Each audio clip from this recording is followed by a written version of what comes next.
kết nối khán giả trên đường đua Tổ quốc. Đây là đội Sở Lô 2 qua trong cùng màu và đội Cetador qua trong cùng màu đỏ. Hiện tại đội Sở Lô 2 đang tạm thời dẫn trước đội Cetador. Đội Sở Lô 2 đội giành thứ hạng 3 ở giải đua Geo Hammerburg năm 2021 và vòng 31 là nơi đội này ở vị trí nhất bảng A gặp đội Cetador cờ đỏ căng đơ.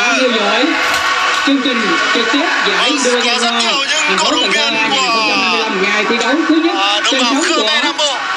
Rất nhiều những khán giả mong muốn được chứng kiến những phần bình luận của tiếng Khmer.